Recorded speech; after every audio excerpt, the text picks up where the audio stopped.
Dans les Highlands écossais, Jimmy est assis devant la télévision avec ses sœurs et ses cousins, partageant un rare moment de tranquillité.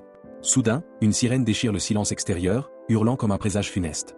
Leur tante, le visage blême, ferme précipitamment la porte d'entrée et ordonne aux enfants de ne pas bouger. Un frisson glacé parcourt l'assemblée. À travers les murs, ils perçoivent des bruits de chaos, des cris déformés et des coups sourds. Le cœur battant, Jimmy s'approche de la porte et appelle son père.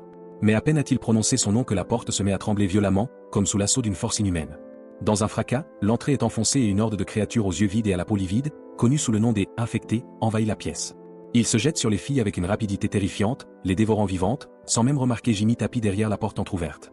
Profitant de cet instant d'inattention, il s'enfuit, mais le destin lui inflige une vision insoutenable. Dans une autre pièce, sa mère est déchiquetée par ces mêmes monstres.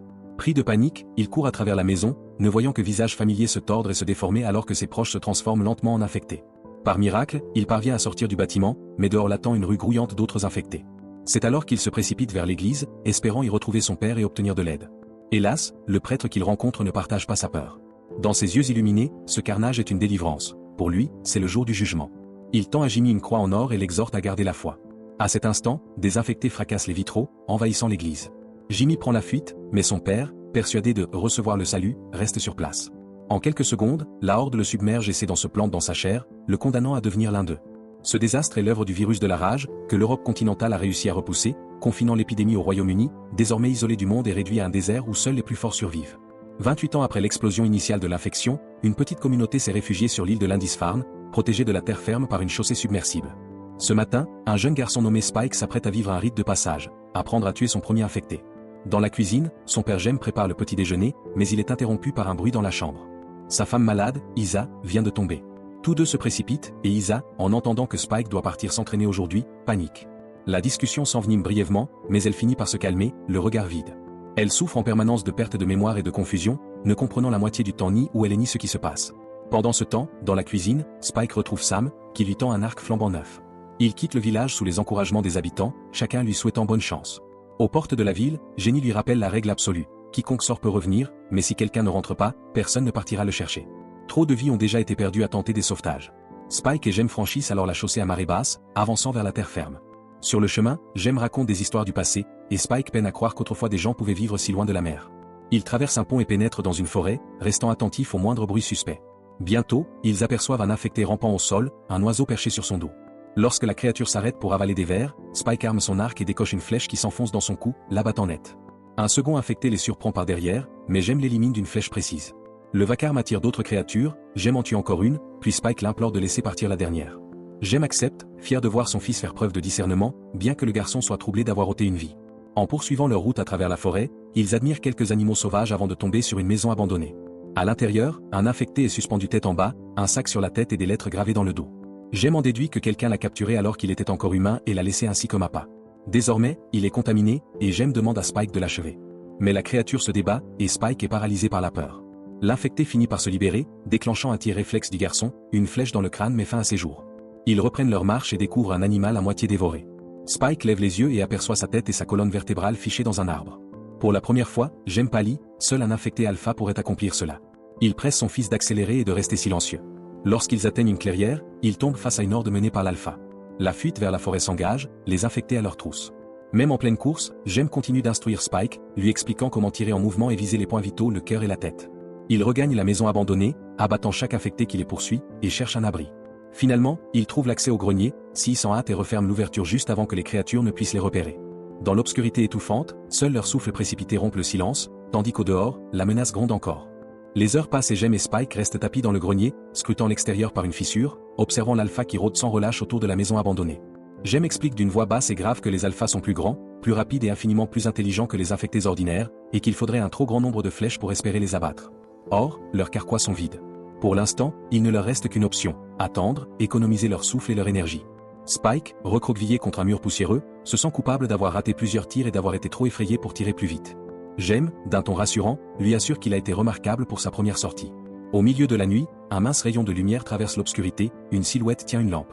Jem explique à son fils qu'il s'agit de la patrouille de quarantaine, des hommes chargés de surveiller et d'endiguer l'épidémie.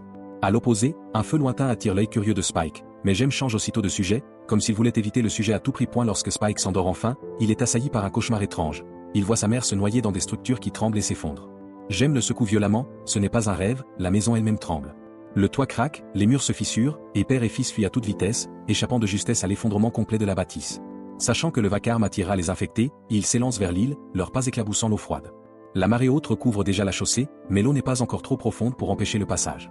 Alors qu'ils avancent, un nuage d'oiseaux s'envole brusquement au-dessus d'eux, signe funeste, l'alpha surgit sur la chaussée, lancé à leur poursuite.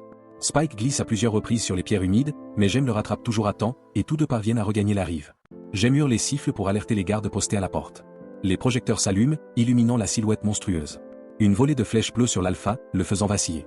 Il se relève, furieux, mais cette fois une flèche enflammée est décochée, le frappant de plein fouet et le jetant à terre. Jem entraîne son fils jusqu'à la porte, où Jenny les fait patienter quelques secondes pour vérifier qu'ils ne sont pas contaminés avant d'ouvrir point plus tard. Lors d'une fête organisée en l'honneur du retour de Spike et de sa première mise à mort, tout le village se rassemble. Jem raconte en détail leur aventure, mais Spike se sent mal à l'aise face à cette glorification du carnage. On le hisse sur une chaise, on lui offre même de l'alcool.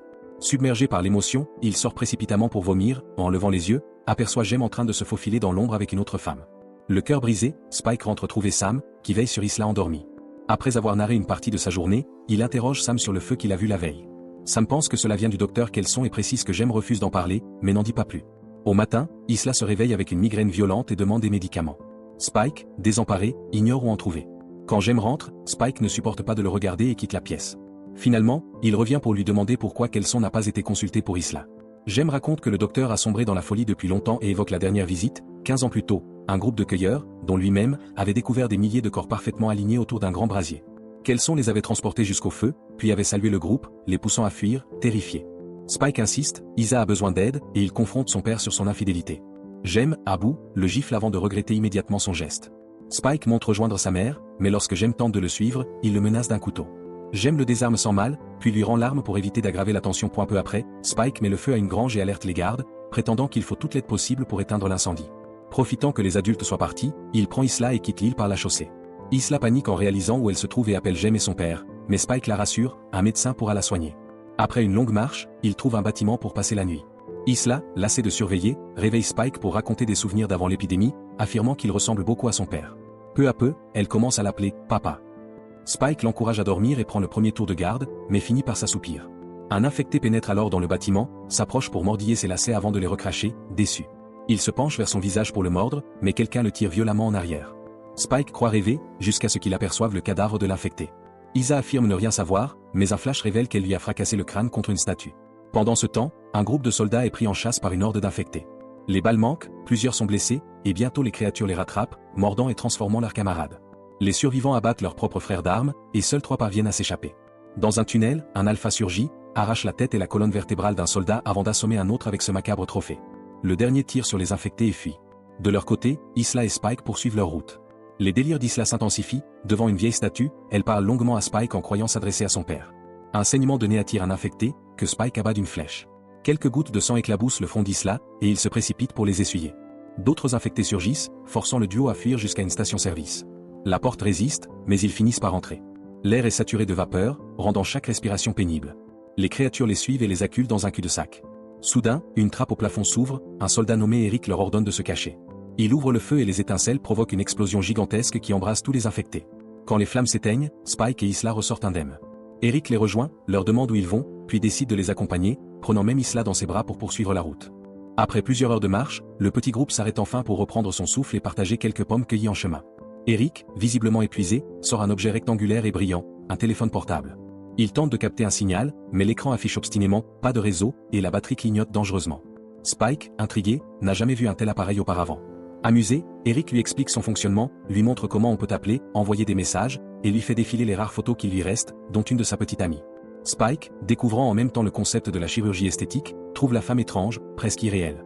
À peine a-t-il eu le temps de l'observer que la batterie s'épuise complètement, et Eric, frustré, jette le téléphone dans les broussailles. Ils reprennent la route, mais Isla, distraite par un bruit lointain, s'éloigne des garçons. Elle suit le son jusqu'à un vieux train abandonné, envahi par des rats qui détalent à son arrivée.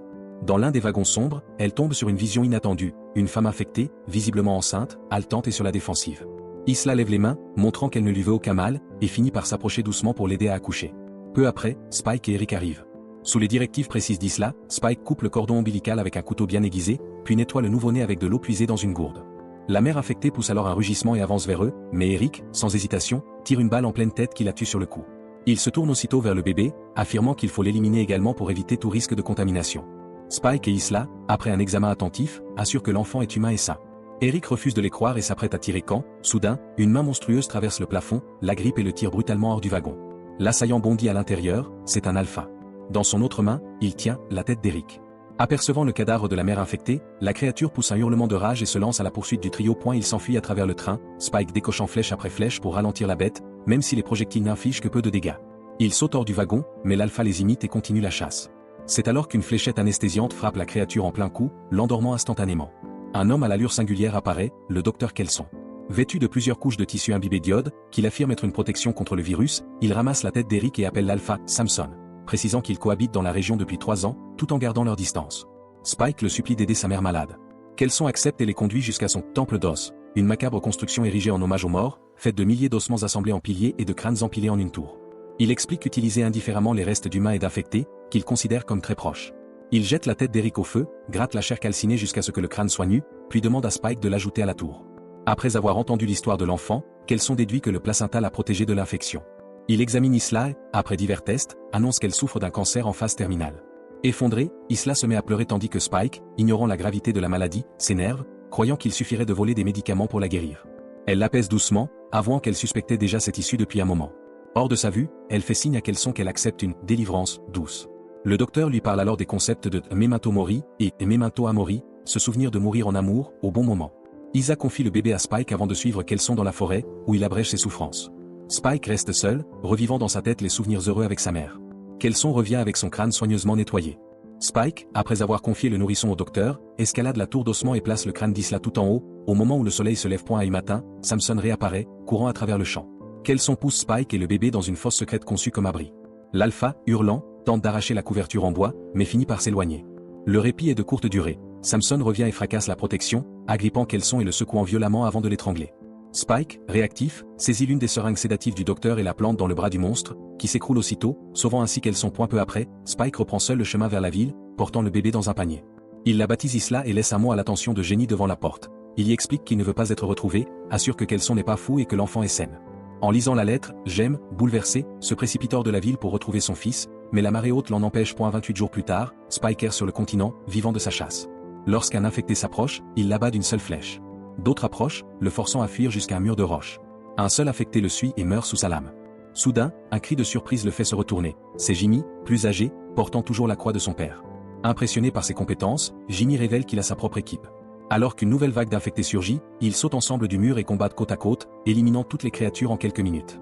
Ils rient en massacrant, galvanisés par l'adrénaline, puis Jimmy, levant son arme en signe de victoire, propose à Spike de devenir ami.